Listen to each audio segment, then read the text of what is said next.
All right. Good morning, Dad. Good morning.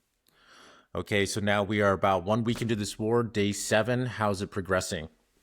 Is it day 7? I think we're Day day 6, day 6. 7? Yeah. I think it was Saturday, February 28th when it started. Now we're Friday, so it Okay. should be 6 days. Okay. Um, well, it's no dramatic changes. I guess one thing that's very important though is that we're getting further and further evidence of more and more evidence, I should say, of the accuracy and effectiveness of Iranian strikes on American bases. Again, thanks to the Chinese, they've been publishing these wonderful satellite photos. And one thing that we've seen, that there's all kinds of facilities have been destroyed on these bases. But in particular, certain experts have pointed out that there are 4 high-end radars that are used for ballistic missile defense that cost upwards to $1 billion. There are only 13 in the world. 4 have been wiped out. That's, everything that the U.S. had in the Middle East. So the only remaining radar system of this sort is still in Israel. And I wouldn't be surprised that the Iranians get that too. So that is, that's very notable. So it shows that, they're not just firing blindly. They are targeting high value targets. They're taking them out. And doing real damage, to the military infrastructure of the U.S. there in the Persian Gulf. And that's a point in favor of the Iranians. Now, we know that the U.S. is continuing to hit, the U.S. and Israel is continuing to, again, wreak devastation. They've dropped, I don't know how many tons of bombs, but I think they claim that there have been, 3,000 sorties so far, maybe even much more than that, I can't remember, but it's just been an enormous number of bombs have already been fired into Iran. And we've seen the damage. Now, the damage that we see is almost entirely civilian infrastructure. So that's terrible, for the civilians, of course. But again, as we pointed out earlier, that's not how you win a war. That's how you just strengthen the resolve of the other side. Again, hospitals have been struck. Of course, we know about the school, but other schools have been struck. Clinics, police stations, the most famous palace, World Heritage site was struck. Maybe that gives the Americans and the Israeli satisfaction, but it doesn't do anything for their war effort, right? Maybe they try to provide some kind of rationale for it. I know that they will, but it just doesn't. Now, we don't know, of course, they may be doing real damage. We've heard about more B-2 flights, attempts to destroy these, underground missile facilities that the Iranians have, and they go after launchers. And they certainly have hit some of them, but the photos that they've showed, my understanding is that the majority of them actually show decoys or even just images painted on the ground. But they're claiming that they've got most of them. I don't think they can know. Again, the Iranians have been preparing for this war for a long time, and I strongly suspect, I'm fairly confident, that they're not showing all their air defense now. That would just be foolish to put it all up on the ground for the Israelis and the Americans to go after. You can hide them. You can have, maybe we've only, they only put a tenth on the surface to start off with. And then when the Israelis and the Americans develop some kind of confidence and they begin flying into Iranian airspace, then you bring them out. And you can, you bring out another portion and you can start talking. That's my guess is what's going on there. I think that confidence that I'm hearing from Israeli officials in particular is probably misplaced, and that they're going to, that again, this Iranian air defense is far from over. So again, great damage. Like it's pretty much a continuation. We're on the same trajectory. One other incident I just want to mention, before giving it back to you is the sinking of an Iranian frigate, off the coast of Sri Lanka. And the reason that it was there is that it had been invited to take part in, the sailors took part in a military parade in India. They were there at the invitation of the Indian government. And it was because, they had come to India, that actually the frigate wasn't even loaded with weapons. It was unarmed. And it was sunk by an American submarine off the coast of Sri Lanka. The Americans made no effort to save the survivors, and that's a long-standing, kind of rule of the sea, and it's part of kind of the rules of warfare that goes way back. Even U-boats that took out American or British ships during the World War II would rescue the survivors. That was something that both sides would do for each other, but we didn't do it.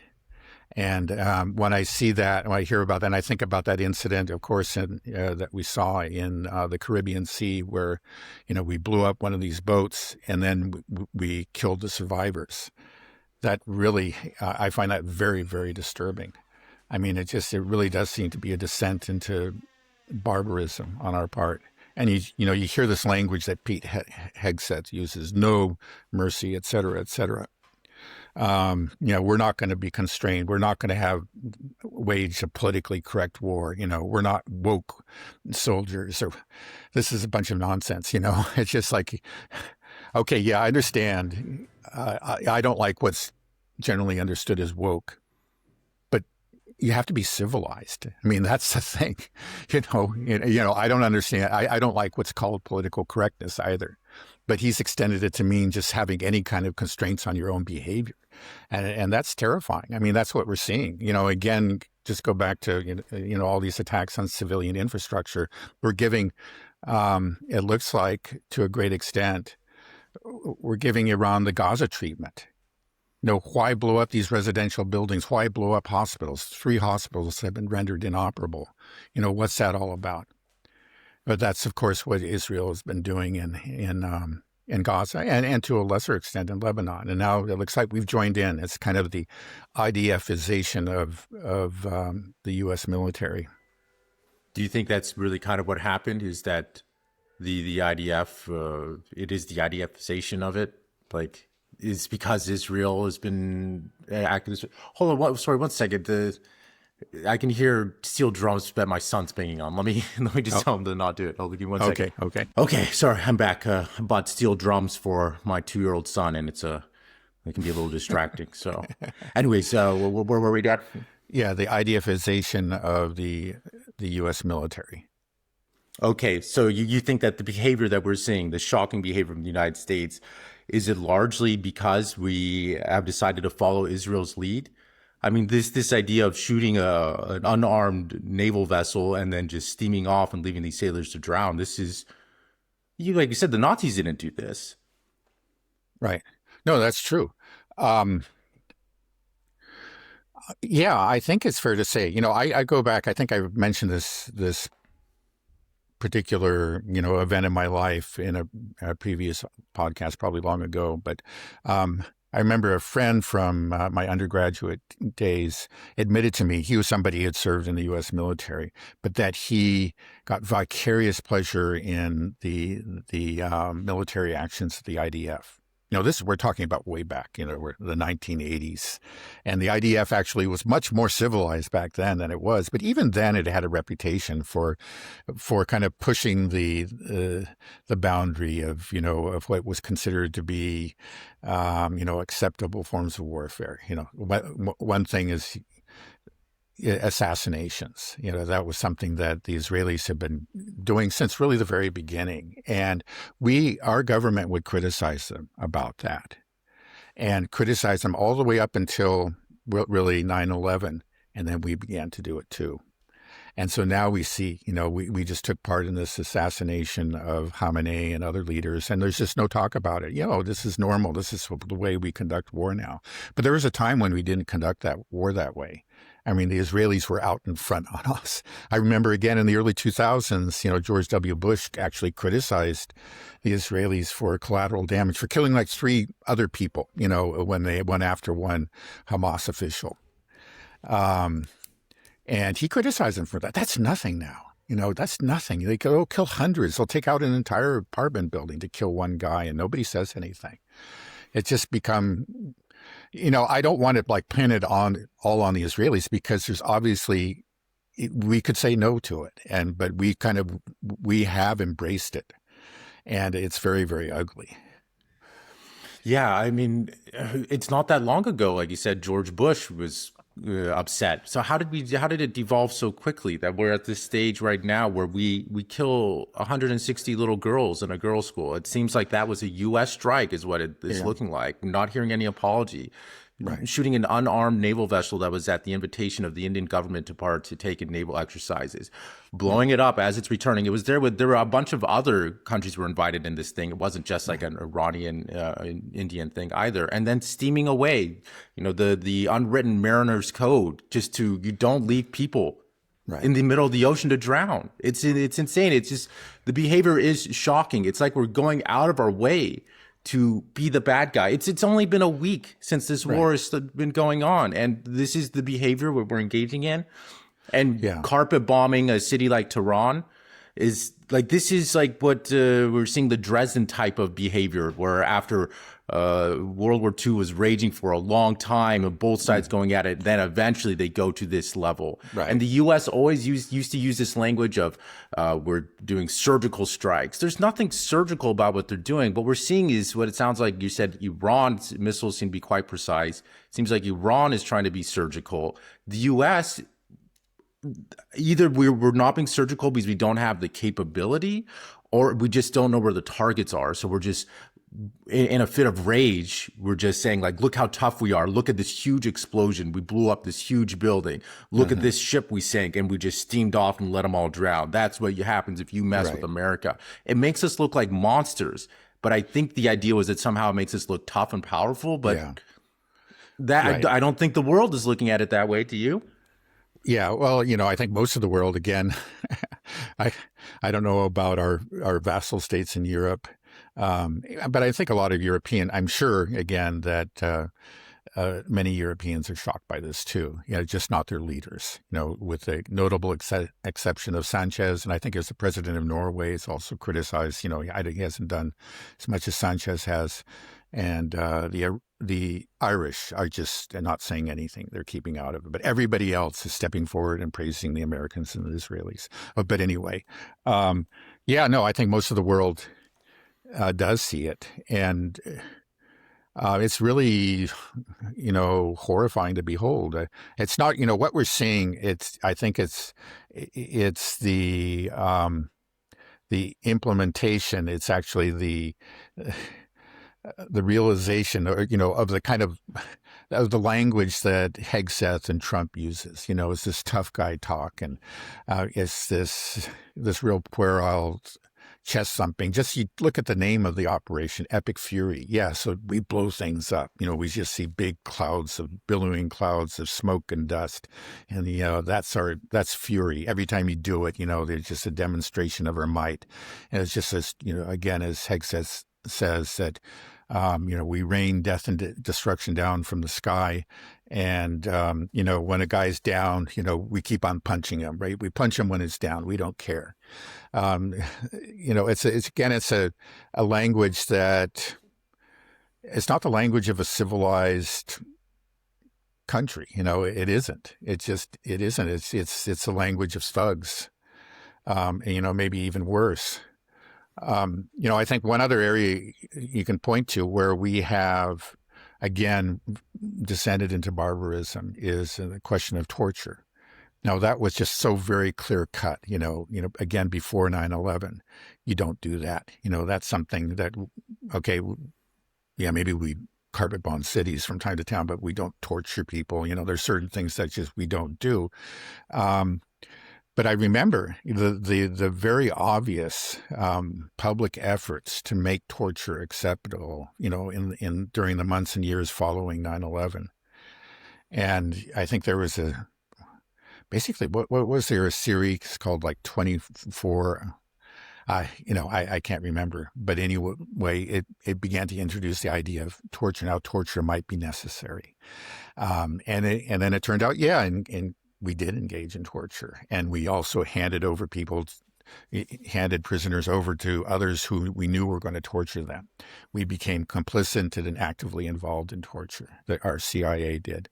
There's no question about it. And that was a real change. Again, that was a descent into barbarism. Now I remember it was always like in the case of torture, it was justified. You say, well, there was this one scenario they put out, like, that somebody, a terrorist has planted a nuclear bomb in some city, but you don't know where it is, and you've got him. You have to find out within 24 hours. So you torture him. It's just like you have to do it. It's just like it's showing like we just, we can't be so-called politically correct or something. We just have to do that. Now, those kind of situations, first of all, just almost never exist. So it's a really a spurious justification for torture. And then in general, as many experts have pointed out, torture is not a good way to get, accurate information, because people will tell you anything under torture, and then they'll just tell you what you want to hear. They said, like, you got somebody, you think he might not have anything, but you torture him, he'll finally say something. He'll give you what you want. So it's not a good way. Good interrogators actually work hard at befriending people, starting to make the prisoner feel comfortable, and they're very skillful, and over time they can start to get information out of them. That's the way you really do it. That's a professional way. But we went towards torture. Right, we began to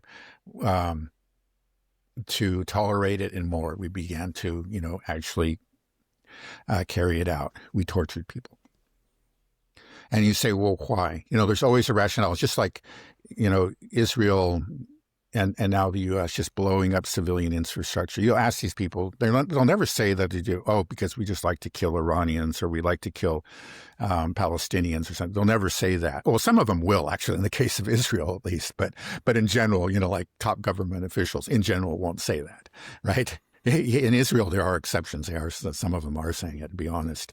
But initially, they didn't say that. There's, this is just, this is a part of our doctrine. We know there's collateral damage, but we need to do this in order to pressure Hamas or to actually, to achieve our objectives in one way or another. It'll be rationalized. It's a means to an end. It's unfortunate, but we got to do it. But I think and that's the same thing that's used for the justification of torture. But I think in both cases, there's something else going on. It really doesn't work. You see it again and again that it doesn't work, but you do it. And I think you do it because you like it. I mean, there is a savage deep inside of, every one of us. But we learn,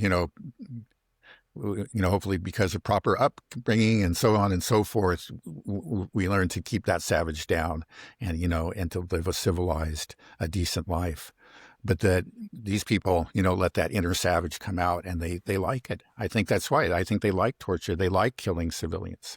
I mean, that may seem like an extraordinary statement, but you just see it doesn't achieve any ends, but they do it, and they do it again and again. Often it actually has the exact opposite effect, like we've seen with the assassination of the top officials, the killing of the girls in the school or whatever. It has strengthened the resolve of the Iranians to resist, and that's very predictable. Yeah, this descent into barbarism has been really rapid. Like I said, it's only been 1 week, and then when looking at what the U.S. and Israel have been doing, I mean, we've seen, like I said, the girls' school get bombed on the first day, this naval vessel, hospitals, just the city of Tehran.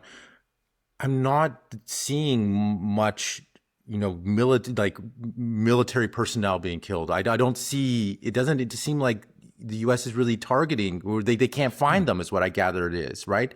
They're trying to take Right. out military assets. I understand. I know they took out some boats and things like this, but the bombing of Tehran, it just seems like a fit of rage, Yeah. and we did it so Epic quickly. fury. Right. Yeah, but I mean, we want to this immediately. You look at like Russia, right? Russia could have has been at war with Ukraine for 4 years. They could have carpet bombed Kiev if they wanted to, but they obviously they felt like there were some rules that they had to follow. And what we've seen is a battle between armies with Russia and Ukraine, and it's been devastating for those armies. We're looking at well over 1 million people combined that have died in this war. But these are two armies fighting. But here, what we see is just the U.S. just doesn't feel like they're fighting the IRCG that much. It seems like they're fighting more just the people of Iran, and that's just a bad move. Why do this? Is it because they don't have any other option, and so they're getting hit hard, and so the only thing they can do is like, okay, but we just got to show that we're doing something.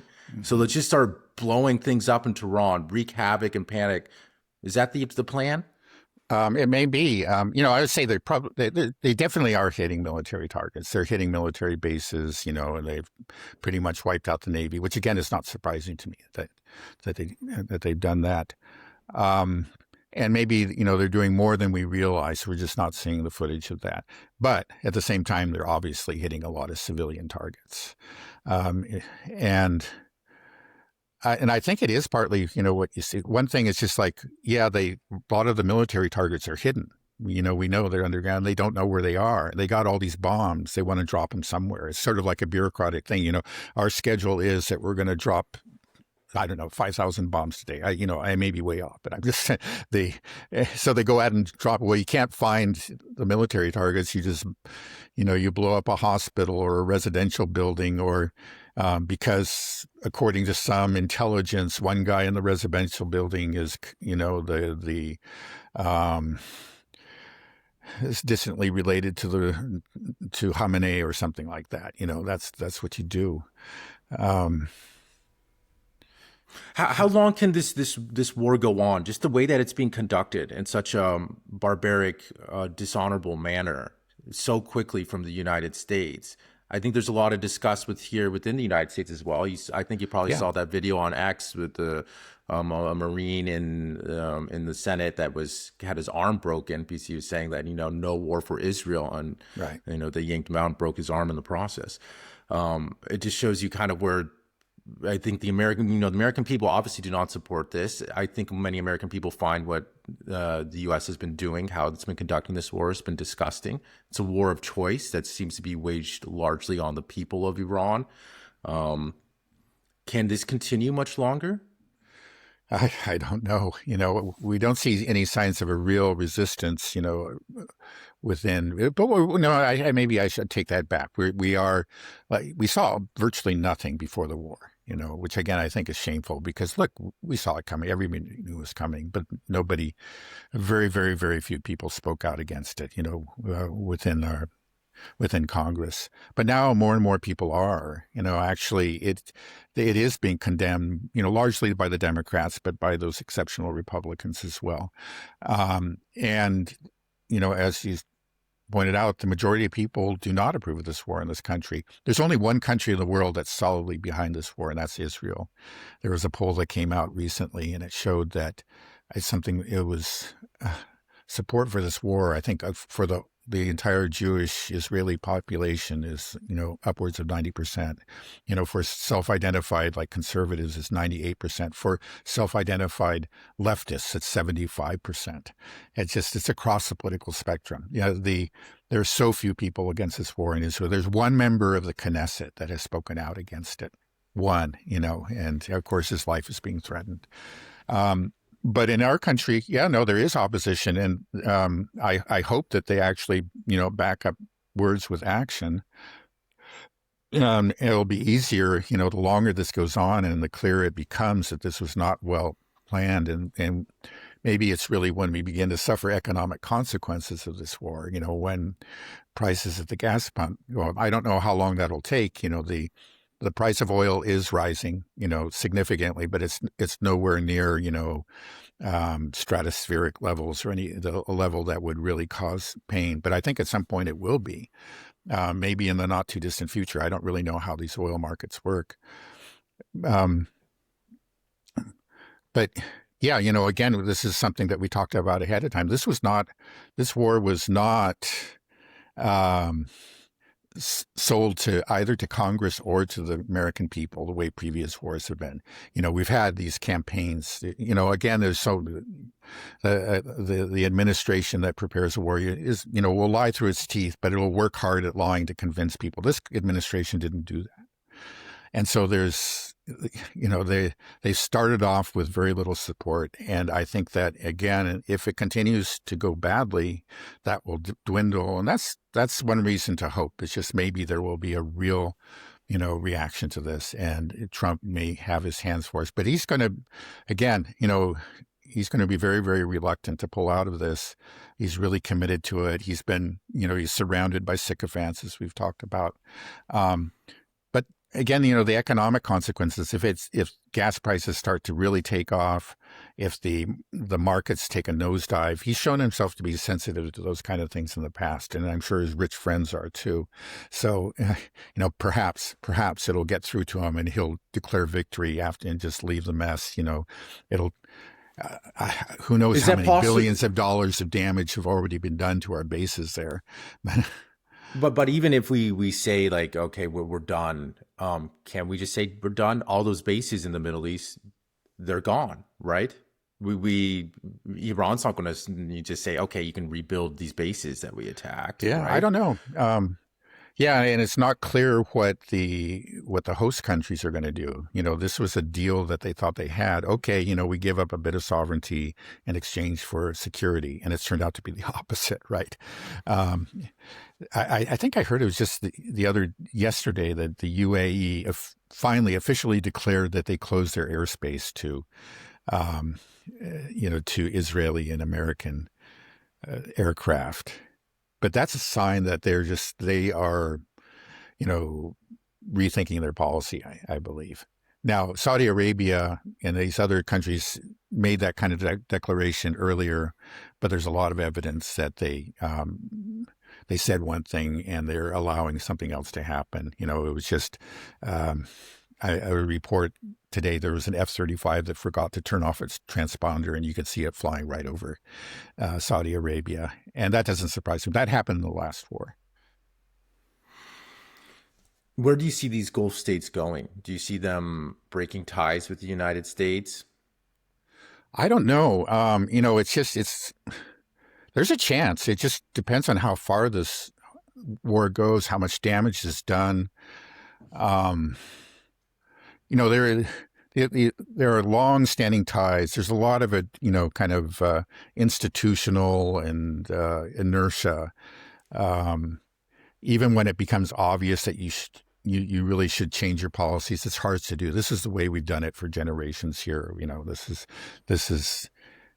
But if they suffer enough pain, they may really reconsider. They may close down bases. They may say, hey, we had a bargain and you didn't keep your side of it. I don't know. I'm not going to put any faith in these Gulf monarchies. They've just shown they could just be paid off under the table. But those payoffs have to be real big, because these guys, they expect billions, And I'm sure the U.S. will do whatever it takes. They'll pull out all stops to try to keep them, in line and on their side. And there'll be all kinds of apologies and payments, maybe direct payments to individuals, but also promises to invest in their economy, et cetera, et cetera. Again, that would be kind of hard for Trump. He's always talking about, he's a transactional president where other people pay him. But so we'll see, maybe Trump will just misplay his hand there, and they could be bought off, but he fails to do it, and starts demanding more. And then, some of them maybe, I don't know, could say, forget this. But in any case, a great deal of damage has been done. I saw a very interesting report by one defense analyst, Patricia Marins, said, in the 12-day war, later studies showed that the Israelis spent $2 billion a day, just the Israelis alone, on that war. And we can assume that they're spending that again, at least that. And the U.S., I think it's reasonable to assume that they're spending like 3 times that much. So we're not talking about the damage done to the facilities. That's an extra price tag. But just for the operations and all of the munitions that are being expended, we're talking about $8 billion a day. They can't keep that up, and again, I don't think they have enough munitions to keep that up. But in these first few weeks, that's what they're, first couple of weeks at least, that's what they're going to be spending. And then it's going to be very, very expensive all around. Is the U.S. keeping these Gulf monarchies in power? Is that one of the reasons that this arrangement is the way it is? That if they're afraid that if the U.S. pulls out, then they will be overthrown? Like, does their security come, Yeah, I think that's probably right. That's part of when you're talking about, the security arrangement. That's really what they're concerned about. It's like, making sure that they have a powerful partner that can keep them in power, especially in the case of Bahrain, where we have a Sunni monarchy ruling over a largely Shia population. But it's not just, I think you just had to point to Saudi Arabia. Saudi Arabia is is a major regional power, and they do back these Gulf monarchies, especially Bahrain. There have been riots there in the past, and the Saudis have sent in their people to suppress them, and they're doing that again apparently right now. Do you think that have you heard much actually about false flags? Like there was the Saudi Arabia, apparently Saudi Aramco, Iran says they didn't hit that. Saying that it was probably Israel. Right, we talked about that. There was a drone into Azerbaijan. There was a drone in Cyprus. And... Right. I think those are probably are false flags. I'm not a guy to jump on that bandwagon very quickly, but I think that's what they are. These Iranians have no reason like to send a drone into Azerbaijan or a missile into Turkey. I mean, there's always a chance that something malfunctioned, but it's also very, very believable that it was a false flag. It was something, I think, especially in the case of Azerbaijan, and this is very worrying. Again, Azerbaijan, a nominally Muslim country, is very closely allied with Israel. Israel has a base there. And that, when this drone went in, immediately the Iranians said, expressed their condolences for those who were injured or killed, but they also denied that they had anything to do with it immediately. And I think they clearly didn't. And it's interesting, like the Turks made a statement that kind of indirectly supported the Iranians, but the Azerbaijanis, Aliyev, basically the dictator there, immediately seized on this and denounced the Iranians and started moving all kinds of military assets right to the border. And so there's a real risk that this was set up, as an excuse for an invasion of Iran, from Azerbaijan. He's probably being pressured by both the Americans and the Israelis to do this.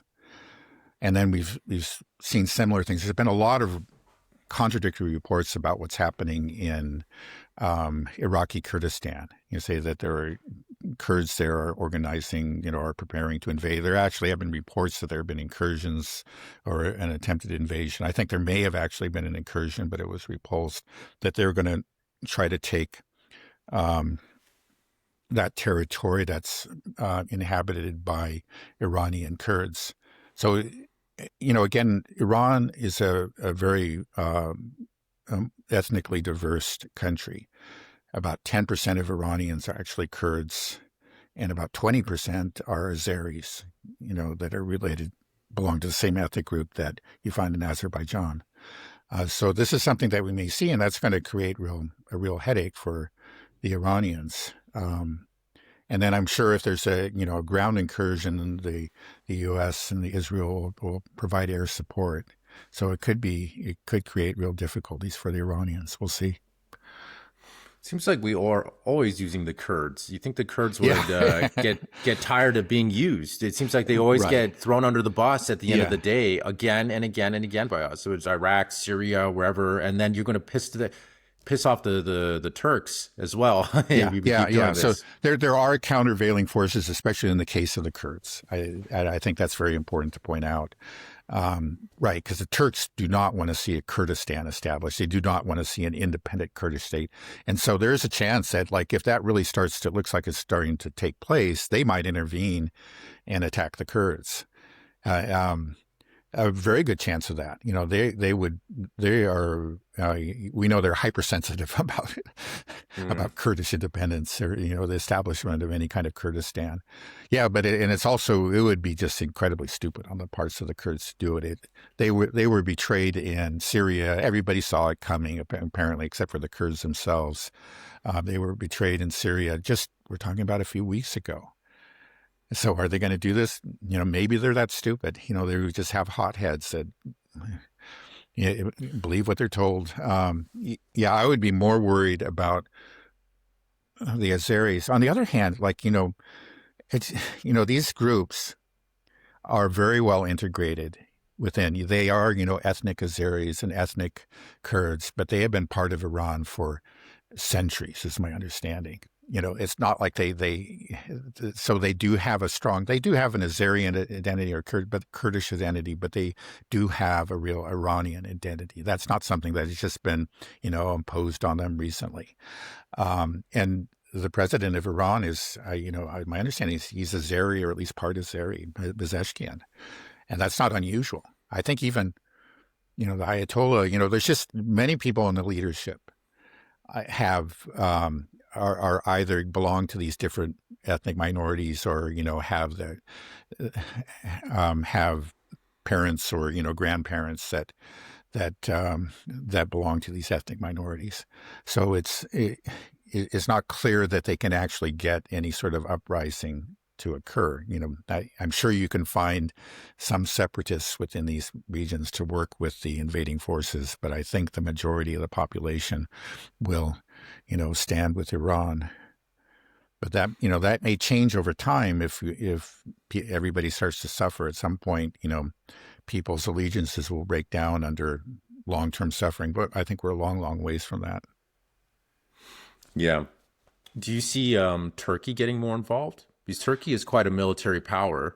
Yeah. They could really sway the balance of things. It's not impossible. Well, again, if the Kurds become involved, I think the Turks probably would become involved. I think that would be a real trigger for them. Would they actually help? Again, they are a member of NATO, and their relations with Iran are not really very good, I think, especially after the fall of Syria. But on the other hand, I think they do not want to see Iran actually fall, because they understand that they would be like the next, let's say, dish on the table. If Iran goes, then like the one remaining power that can actually oppose Israel in a significant way is Turkey. They would be, and then there's already been talk among the Israelis. Certain Israeli officials will say, yeah, it's going to be Turkey next or something, and I'm sure the Turks are aware they don't want to do that. The Israelis are so crazy to even be voicing that at this stage, and the fact that you said like 90% of Jewish Israelis are for this war with Iran, even though they're getting hit hard, and the United States, it's obviously not a popular war here, but we also don't have the danger of being overrun. Israel does. They have a war breaking out in Lebanon that could descend into a civil war that could easily start to spill over into them. You have Egypt right below where everybody's upset. Who knows how long Sisi can stay in power if things start, as this progresses.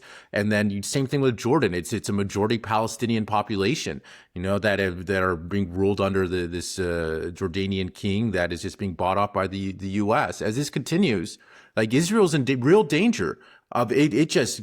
They lose control, and then all of a sudden it's like it spills right into their country. They're not in a safe place. I just don't understand why they're so gung-ho for this when we're looking at what I see is almost the inevitable destruction of their country through this war. Yeah. Well, yeah, there is a kind of a deep abiding faith in the IDF within Israel that crosses the political spectrum. And Even when people hate Netanyahu, when the IDF goes to war, they support the IDF. I think that's a big part of it. And then it just in general, Israel has, not just the leadership, but the people as a whole has decided that that the only solution, the only way to gain security is through military action. It's just like that's where we need to be feared, above all. That used to be, that's actually always been voiced, at least within, certain parts of the political class in Israel, certainly going back to the early Zionists. We need to be feared above all. But that has become the thinking, I think, of all Israelis. And so the more death and destruction that we deal to the people around us, the more they'll fear us and the safer we'll be. The more they hate you. I know. It's just like eventually, though, you just overplay your hand. I don't know if this will be the time or it'll be sometime in the future, but eventually you overplay your hand and you have made, just bitter enemies of everyone around you. In the end, that's not good for your security. You may be able to keep them down for a while, but eventually you won't. You'll lose control, and then it's going to be very, very bad for you. Right.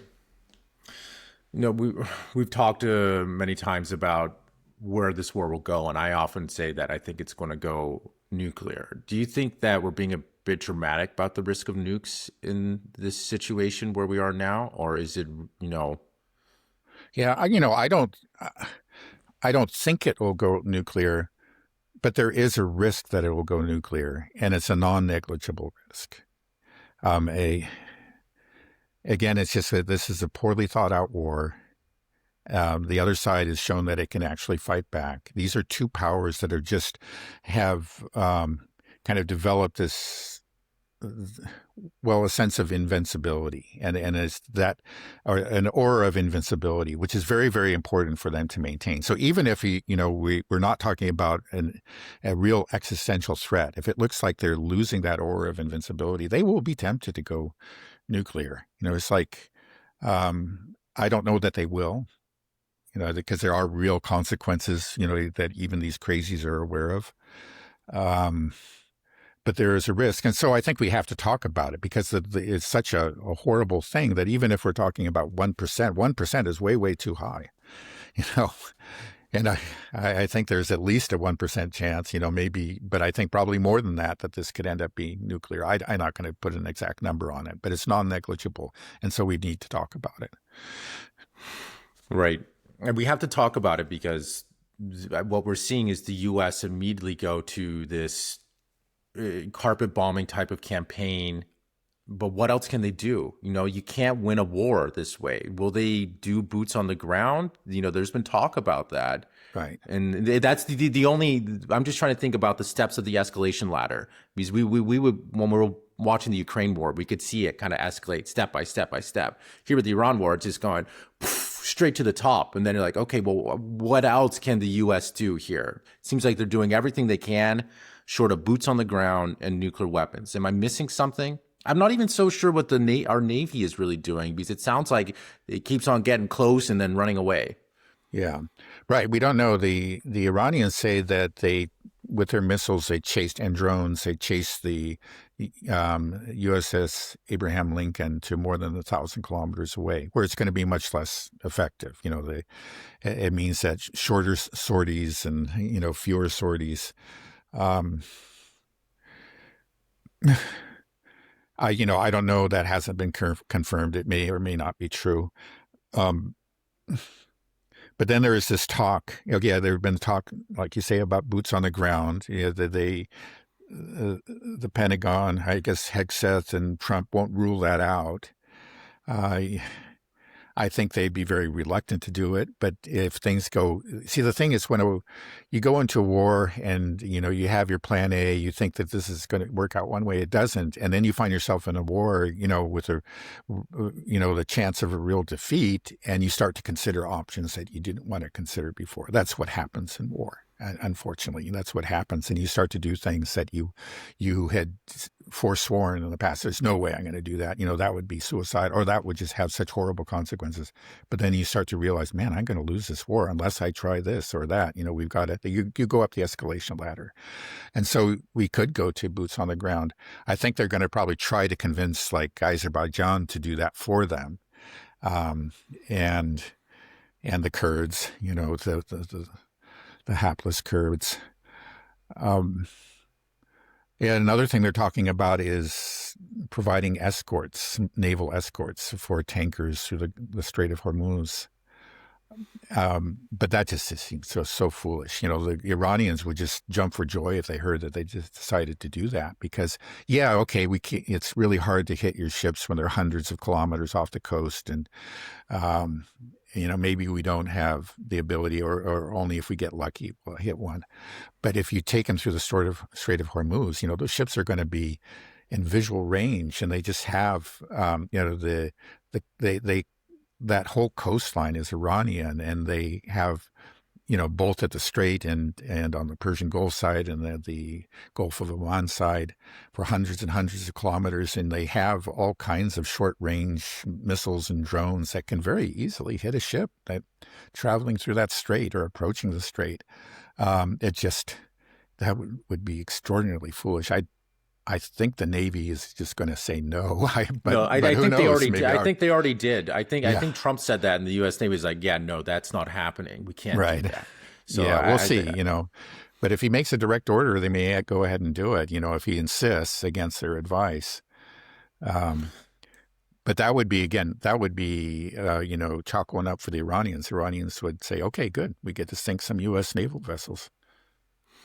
So do we see this war progressing in that it kind of continues the way it's currently going, but both sides are running out of defense? Well, we don't know fully about the defensive capabilities, but we know that the U.S. is running out of defensive capabilities. There's a chance, he said, that Iran might be harboring some of their air defense for when the U.S. thinks that it's safe and they start flying sorties over. Because from what's happening now primarily is the U.S., they're doing what do they call like standoff strikes. They go up to the border and then fire. They're not flying directly over the airspace. I think some Reaper drones are flying directly over Iranian airspace. A couple of those have been shot down. Yeah, I think several have been. And it looks like probably the Iranians shot down at least one F-15 so far. There's some There's footage been five, available. Right? Five total that have been brought down. And three, the U.S. claims was actually a friendly fire incident, which may be true. We don't know, but it was also very close to Iranian airspace, so maybe it was Iranians. We just don't know. I can't come down on one side or the other of that, but it looks like at least one of them was almost certainly or very likely, shot down by the Iranians. Again, I just think it's very unlikely that the Iranians are putting all their air defense assets out, in the open right now. It just wouldn't make sense. You have them. We may be just seeing the tip of the iceberg, and when the Israelis are crowing about destroying half of those, air defense assets, they maybe just destroyed half of the tip of the iceberg, if even that. But we will have to see. Again, it's just like we don't know. We're just making guesses. But I think so far our guesses have been pretty good about what Iran was going to do. And actually, the Iranians have moved faster than I expected, and have probably done even more damage to the bases. And again, it's not to military personnel, but to those extremely important and expensive, military installations that they're taking out methodically. Mm-hmm. Okay, so do you think then we will see talks about boots on the ground before we hear talk about any use of a tactical nuclear weapon or anything? Probably. I think that's the very top of the ladder. It would have to be. Right. But I don't see much underneath these two, boots on the ground and nukes. We've got the Azeris Right. and the If you can Kurds. mobilize, yeah, some factions, Right. but And but that I could, don't. yeah, yeah. Yeah, I just find it difficult to believe that it will be successful. It's this war, like the groundwork wasn't done, the PR wasn't done. Like the way that U.S. and Israel have been conducting themselves recently is just abhorrent, and it's shocking Yeah. everybody. So it's just like more people don't want to fight for the bad guys. You know, I mean, I know money can do a lot, but at some point, people are just like, I have some honor. I'm not going to do this. I just don't see maybe I'm wrong, and Yeah. we're able to print enough money to convince to have a mercenary Kurdish or Azerbaijani army go in. Yeah. Yeah. I don't know. You just have to believe that they've been working on this for a long time. The Israelis and the Americans have been very active among the Kurds for decades. They've always seen them as an asset, and I'm sure that they have prepared a certain number of them for this. And it just remains to see if they're just foolish enough to go along with it. Yeah, we always find some sucker to die for our wars. Yeah. Yeah, but again, though, the Turks would be, in the case of the Kurds, certainly would just be very, very, I'm sure, are strongly opposed to it. So we may be getting pushback, behind the scenes from the Turks right now, as they're saying, you don't do that. If you do it, we're closing out our, our airspace. I don't care if we're NATO or whatever, or if you do it, we're going in after them. I think that may be very well what's going behind the scenes. I think I would be more worried about Aliyev and Azerbaijan. Yeah. Yeah, nothing gets the Turks' blood boiling more than Kurds. Yeah, no, I remember, like back in the 1970s, it seems like there was always, because there was really a very, very bloody insurrection, suppression of that insurrection. There's a long history between the Turks and the Kurds. Yeah. Okay, well, I'm going to show you an NBC clip. You might have seen it already. They're asking Iraqi about a ground invasion in here. I want you to watch his response. Has not ruled out boots on the ground in Iran. Are you afraid of a U.S. invasion in your country? No, we are waiting for them. You are waiting for the U.S. military to invade the ground troops? Yes. Because we are confident that we can confront them, and that would be a big disaster for them.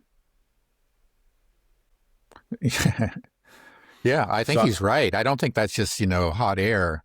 I think it would be a disaster. Again, we're talking about a country of 93 million people, and they're going to fight. That's one thing. Of course, Saddam Hussein and his Iraqi army discovered that, way back in, I guess it was 1980 when he invaded Iran. Iran was in disarray at that time. It was right after the revolution. But the people immediately responded. They went to the front, and including Khamenei. He was a cleric, but he went to the front to fight. And I don't doubt that this would happen now. It would be a disaster. Maybe they have a very limited objective, but then they become, they're on the ground there. If they manage to take let's say a piece of Iranian soil, maybe a port or something like that, but then they just become a target. We can see how these missiles, again, they're much safer way out at sea, 1,000 kilometers or how many hundreds of kilometers they're out there. If they're on Iranian soil, that the Iranians are going to go hit that place again and again and again. Yeah, boots on the ground is just going to be suicidal. But I don't, like I said, I'm already, it's only been 1 week and I just don't know what else the U.S. can do. I mean, we're going to continue to try to bomb, but like I say, you don't win a war by just bombing a country. That's not, you're just going to, you're just hitting the hornet's nest is what you're doing. You're just pissing everybody off. And we don't have a way out. There's no way out. So that's why I keep on going back to this nuclear option, because it just feels like that's where we're headed. And I mean, I guess I don't even know. I mean, like if we see what's been going on in Ukraine, we're talking about, a million, maybe 2 million dead on both sides. And maybe with this war, it just doesn't, it can't go the distance. So it won't grind out, and we may not have the same amount of deaths, but it just will come to this point where it's like, okay, do nukes just start flying? I think that's just what keeps me up at night. Yeah, well, no, it is something to worry about. Again, I don't think it's going to happen, but I can't say with confidence that it won't. Again, it's just the people that we're talking about. We don't have, they're always talking about the crazy mullahs and these fanatical, theocrats, and, they're a bunch of lunatics. No, we got the lunatics on our side. I'll be honest. Just look at it. Look at the Israelis. So the kind of... They're talking again about Amalek and right. I was going to say, and here in the United States, we have military pastors talking about Armageddon and how that Trump is starting, the holy war, and that we're bringing about this. But doesn't that make him the Antichrist, though? If he does, I don't know. No, I'm not a theologian. It's some kind of version of Christian Zionism, which is just really nutty, and I don't think it should even, it's a real obscene perversion of Christianity. But that's what's in charge. I know. Well, yeah, that's right. And the thinking exactly. We have Mike Huckabee and people at the very top of Trump's administration. We have Christian Zionists and Jewish Zionists and secular Zionists, and they're all nuts. Well, that's not good, Dan. Yeah, well, that's not good. That's right. That's why I say, you just look at again how this war has happened. This is something that was ill-considered, impulsive. It was it's vintage Trump, and it was done again according to the New York Times at the thanks to constant pressure and the persuasive powers of Benjamin Netanyahu, and. So, how can you be confident that they'll very sensibly extricate themselves from this? You can't be, it's just it's almost like Trump is the worst thing that happened to Israel, because I think the Zionists and all these lobbyists, their job is always to work on the president to get him doing. They probably just have tons of money and people that are just invested. All you do is try to get the president to go to war with Iran, and they work on him. But the previous presidents always knew that they had to say no, and that was their job. And they might give a little bit, and that was just the game that was being played. So, all right, we're not going to war with Iran, but we'll help you with this, that, and that's what kind of happened. And then Trump came into power, and he just turned out to be the most easily manipulated person on planet. And they're like, wow, he's actually going to say, all right, great, Trump, do this, and then he's too willing in a sense that it's just so apparent to the whole world, like, hey, whoa, Israel's clearly in charge now. That's what the American people are starting to see. Right. Like, hey, wait, this doesn't make any sense. Like, we weren't even given a reason for the war. It keeps on changing. And then Marco Rubio just said in a press conference that, yeah, we knew Israel was going to strike and that it would drag us into it, so we had to join them right now. They forced our hand. Essentially, that's basically what he said. Yeah. And so everybody's like, okay, I guess it's true. Israel does control, because the lobbying group was so successful with Trump that has made it blatantly obvious to the whole world, including Americans, that there is a problem here. The Israelis have way too much influence in our government. Yeah. No, it could prove to be, I think it will prove to be a disaster for Israel, because whatever happens, even if it's, it turns out better for the U.S. and Israel and worse for Iran than I'm imagining. And in bad moments, I worry, oh no, are they going to actually win this again? Are they going to, pull off Syria and Iran, by supporting the Kurds and the Azeris and the Baluchis and all that, and leveling their cities. And I have moments like that. But even let's say that's the worst case scenario as far as Iran goes. It's not good. What has the U.S. achieved? People will look at this country that's in chaos and smoking ruins, and the hundreds of thousands, if not of millions, of dead people, and a lot of damage on the Israeli and American side. A huge amount of damage, a huge cost. Not just to their militaries, but to their economies and to the world economy. And they say, why did you do that? Why did you do that? And everybody, at the beginning, there's this acknowledgement again. It's not just us dissidents that are saying this, but even right there at the within the establishment that is admitting that, this was Israel. Yeah, no, Israel, no matter what happens, the writing is on the wall for them. I don't know if you've seen, like, for example, Candace Owens. I mean, Candace Owens and Tucker Carlson, I think, have been great because they, in terms of the conservative side of things, they've really, just have opened it up, saying like, hey, this is not MAGA. This is not, America first. But Candace Owens has been just saying directly that Israel was behind 9/11. And you see these types of posts that she's making, they've lost the narrative. The majority of the population, it seems like, even we know how much the Israeli bots are active on Twitter, on X, but every single time that these things come up, they are ratioed every single time. Nobody believes Israel anymore. And now if you have a lot of Americans, maybe, I don't know what percentage, that think that Israel was behind 9/11 or behind Charlie Kirk, JFK, all these things, like, that's huge. Or are these other false flags that are happening around Saudi Arabia potentially, or the Cyprus, or with Azerbaijan? I mean, once it becomes clear to so many people, then it's just they're in trouble. Yeah, no, they are. I don't think Israel's behind 9/11. I think there's some pretty good evidence that they knew it was happening and let it happen. Let's put it that sort of far. But hey, if people believe that, you can't blame them. That's the thing. It's just like, even if you weren't behind it, it's just like your behavior has caused people to suspect you of all kinds of things. And their suspicion is based on fact. It's based on a conduct that goes back decades.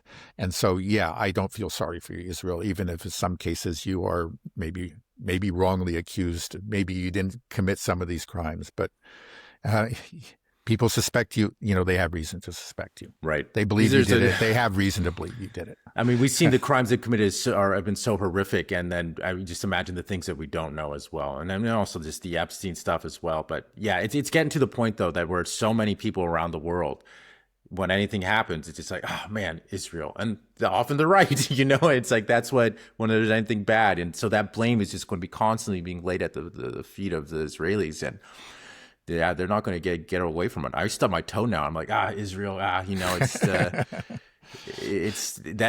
bad. I mean, like you said, it doesn't even matter whether or not some of these accusations are true. It's just the sentiment, and it's just going to continue to grow. I mean, just we think about it, it's only been 1 week since this horrific war has started, and it's going to get a lot worse. And it's already out of control. There's so many factors at play.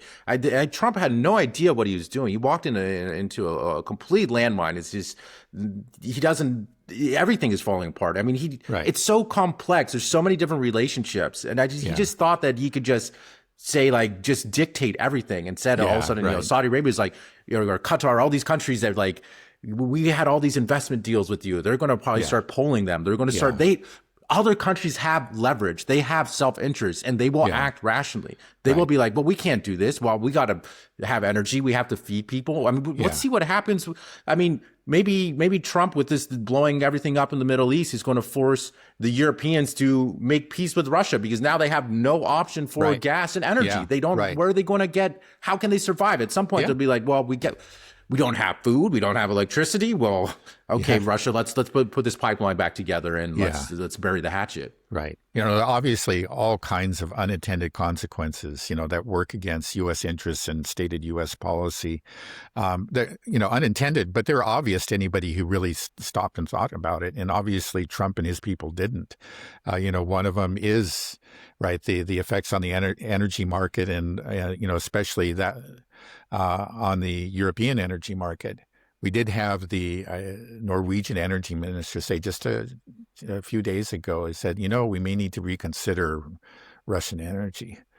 And that's true. It's just like already the gas prices have really, spiked very, very high in Europe. And it's going to get worse. And then the oil prices are going to hit them. And then they're going to, and the Putin just, I think it was maybe the day before yesterday, said that, okay, the Europeans have declared that they don't want our gas, and they're going to shut it all off in 2027.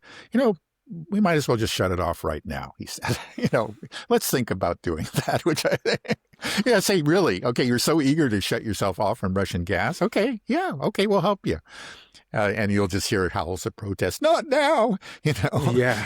Well, there's just you saying like these unintended consequence. This is a pretty obvious consequence. Yeah, we should see. We understood that the energy markets would go haywire, that we knew about the Strait of Hormuz. We know what the Middle East is about, the natural gas, the oil. So, I mean, like. Right. And then an example, again, is India. We just gave India, this exemption. Okay, yeah, go ahead and buy Russian oil, because the Indians were saying, hey, we got to buy Russian oil. The Indians haven't been forthright about it, but I think it's clear that they were at least decreasing their purchases of Russian oil under pressure. That Modi did cave in to a certain extent to the U.S. under pressure, and he didn't want to say that out loud or whatever. But I think it's clear. So now, anyway, they've said, look, we're not even going to do whatever it is we agreed to do for you. We need as much Russian oil as we can get, and so we granted this exemption. So once again, you didn't think about that. Right. I say it's an unintended consequence, but that's only an unintended consequence if you're an idiot. If you actually spend a little bit of time thinking about it, you would see that, oh, this is going to happen. Right. We're just talking about just simple. I do this, and then step B happens. Remember, I'm not talking about 10 steps down the line. Right. And who knows what the truly unforeseeable consequences are going to be. Those could just be enormous. When you do something like this, you just have opened a Pandora's box. So we just don't know where this would go. We're talking about Turkey and Azerbaijan and whatever. Who knows what's going to happen? This is truly the stupidest reason for a war, stupidest, start of a war. I can't. Trump is just going to go down in history as the most incompetent, corrupt president in history. Like, this is just, it's insane. Yeah. I think it's going to kill his presidency.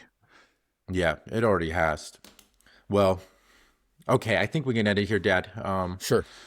We'll do our members only video tomorrow. So if anybody's interested in becoming a member, made it to the end, you can just click join below. It's only $2.99 a month. There are options to give more if you want to help keep the coffee flowing for us. It would be much appreciated. Okay. All right. Thanks a bunch, Dad. I'll talk to you tomorrow. All right. Okay. All right. Bye-bye. Bye-bye.